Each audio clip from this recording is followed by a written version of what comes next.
ये भारी भीड़, ये जनसैलाब उतरा है ऊना के जिला पार्षद वार्ड ठटल से निर्दलीय चुनाव लड़ रहे सतीश शर्मा के समर्थन में। जैसे जैसे मतदान का दिन करीब आ रहा है, वैसे वैसे सतीश शर्मा के समर्थन में लगातार भीड़ जुट रही है, या फिर यूं कहें कि सतीश शर्मा को भरपूर जन सहयोग मिल रहा है। जिला परिषद प्रत्याशी सतीश शर्मा बुधवार को ठटल, अंदोरा, बदायूं, कुठियाड़ी और तलबाड़ में चुनाव प्रचार किया। सतीश शर्मा जहां भी प्रचार के लिए पहुंच रहे हैं, लोगों का भारी जन समर्थन उन्हें मिल रहा है।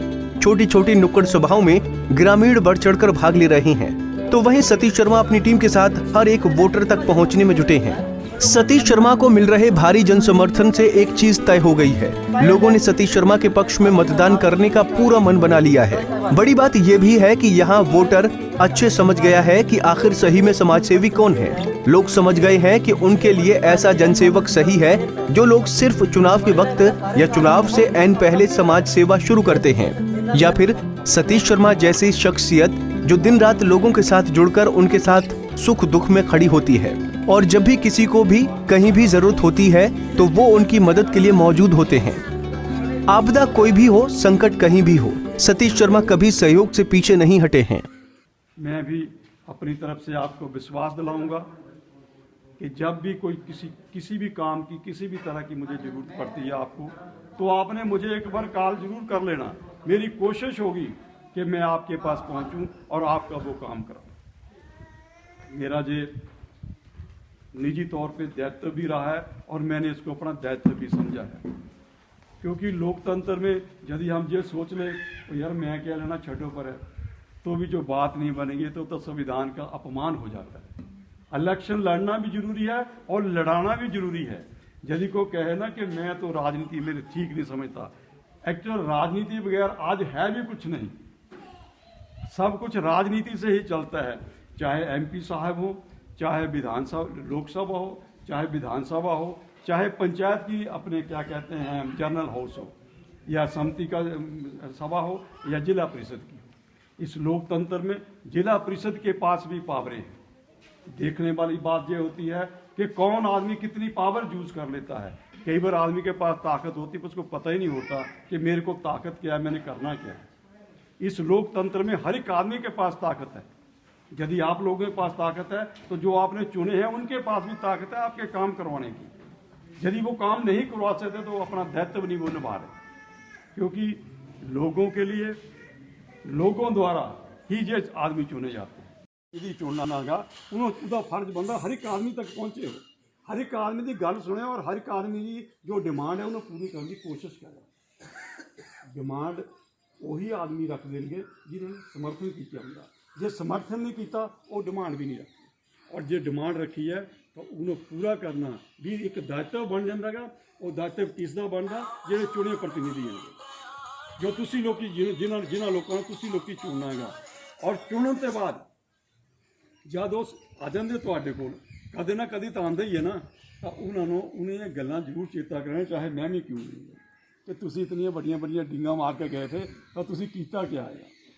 मेरे दोस्तों, मेरी बहनों, मैं थोड़े अगे ज़्यादा मतलब लंबा चौड़ा भाषण भी नहीं देना चाहता।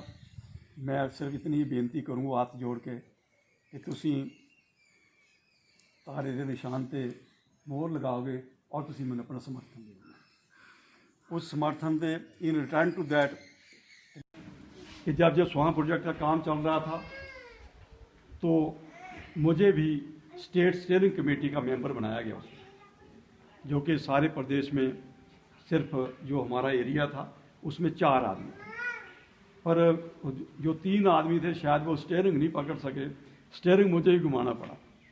और उसका मुझे क्या रिजल्ट मिला कि मुझे 21 दिन का टूर, सरकारी टूर जापान जाने का मिल गया।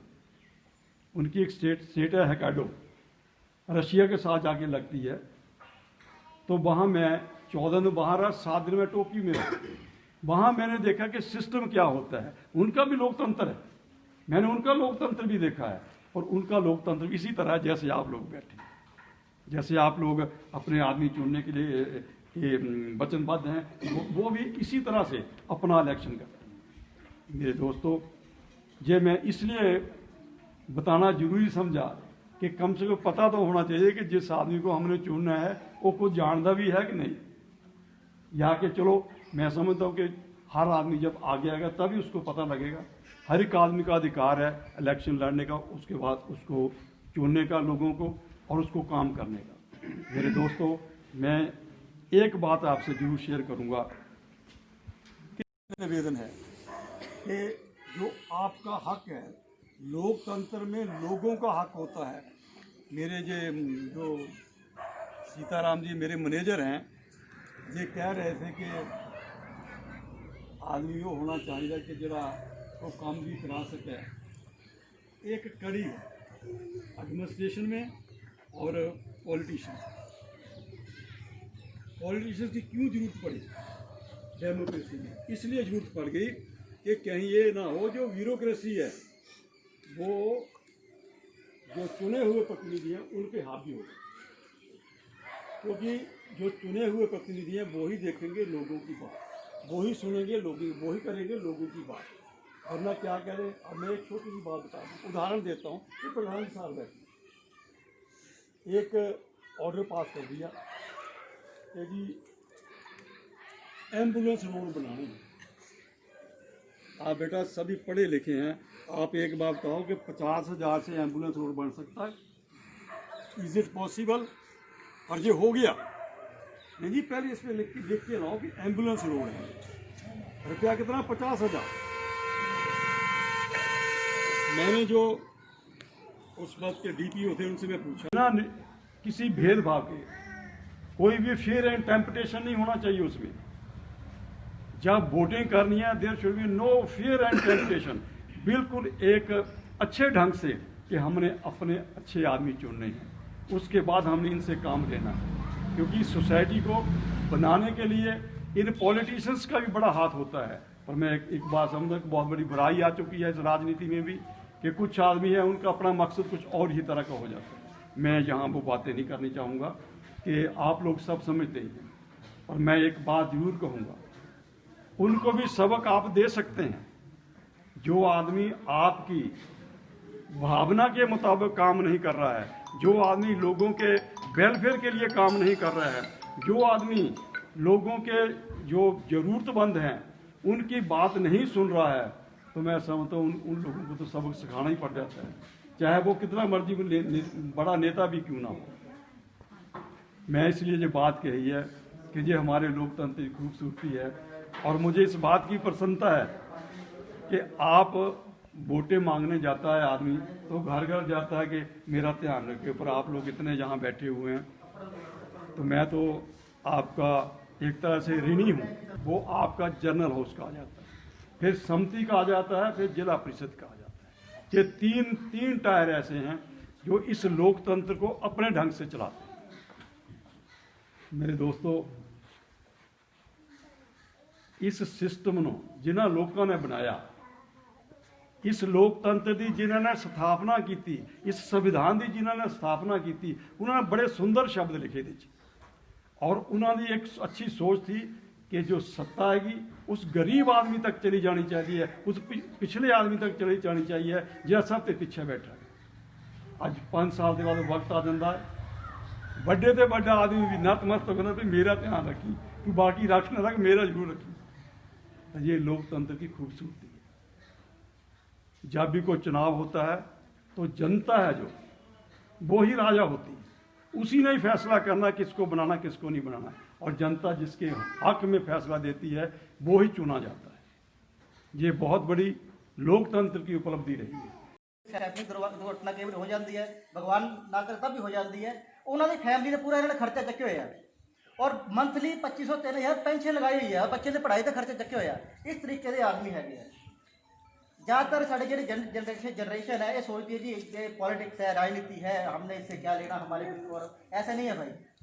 हमारी शिक्षा, हमारा स्वास्थ्य, हमारा एजुकेशन, हमारी खेती के बीज, खेती के फर्टिलाइजर, हमारे टूथब्रश, हमारे बूट के पॉलिश, टूथपेस्ट सब राजनीतिक लोग ही डिसाइड करते हैं। जब हम लोकतंत्र में पैदा हो गए, राजनीति हमारी कंपल्शन है, इससे हम परे नहीं जा सकते। ये सोचना छोड़ दो कि राजनीति या हम राजनीति के लिए कुछ नहीं है। राजनीति बता दें कि जिला परिषद के प्रत्याशी ने बताया कि उनका चुनाव चिन्ह तारा है, जिसे चमकाने के सभी वर्गों के लोग उनका साथ दे रहे हैं और इसके लिए सतीश शर्मा जनता का तहे दिल से धन्यवाद भी किया। सतीश शर्मा की मिलनसार और दयालु से भरी छवि को देखते हुए अब ये चुनाव लगभग एक तरफा हो गया है। बता दें कि जिला परिषद वार्ड ठठल से चुनाव लड़ रहे सतीश शर्मा का चुनाव चिन्ह तारा है, जिसे चमकाने के लिए जनता उनका साथ दे रही है। पंजाब केसरी टीवी के लिए बडूही से अनिल ठाकुर की रिपोर्ट।